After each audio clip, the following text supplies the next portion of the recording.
Sa kasagsagan ng ulan, kinailangan dalhin agad sa ospital ang driver ng SUV.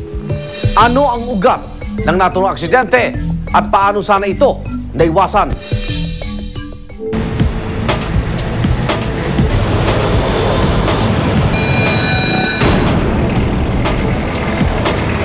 Bago siya bumaba, more or less mga 20 minutes yon bago dumating yung tinawag niyang friend or relative na nandun, na hindi na namin natanong kung ano niya talaga.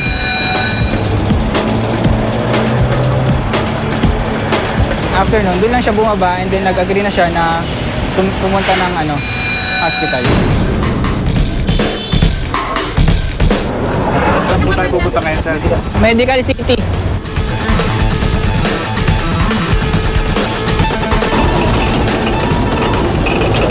Ilan taon? Ilan taon na po ito? 46. 46.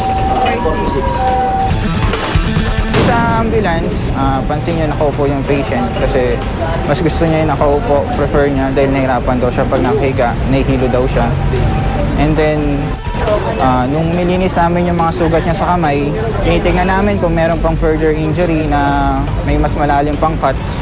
Kaya namin nililinis para mas mag-visualize natin kung ano yung mga tinanamong injury ng patient. Yung reaction ng patient sa ambulance, doon na siya nagkwento kung anong nangyari sa kanya. Injury, yung cause po ng injury nyo, sabi niya po, naitukoy yung salamin. Oo, nung makita ko na andyan na. Apo. Tapos sabi, meron po kayong gulgog dito na sharpnet. Sharpnet po, logot niya po. Ginanong ko. Tapos doon na po siya dumugod. Tapos ginanong-ganong ko.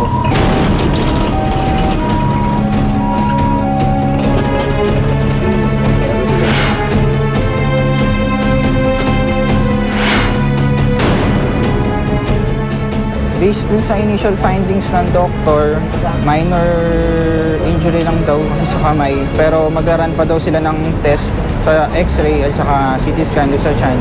Kasi may possibility na tumama yung dibdib at saka yung tiyan sa manibela. Kaya hindi pa nila atin alam kung anong injury pa yung pwedeng natamo ng pasyente dahil dun sa aksidente.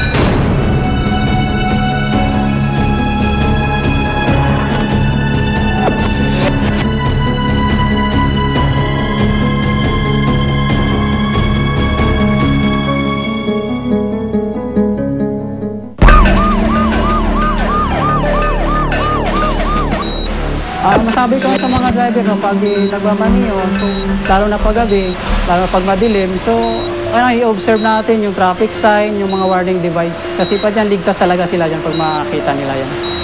Kaya dapat na medyo inay lang, mali, mga less than 80, no, yung takbo nila, makaano pa sila.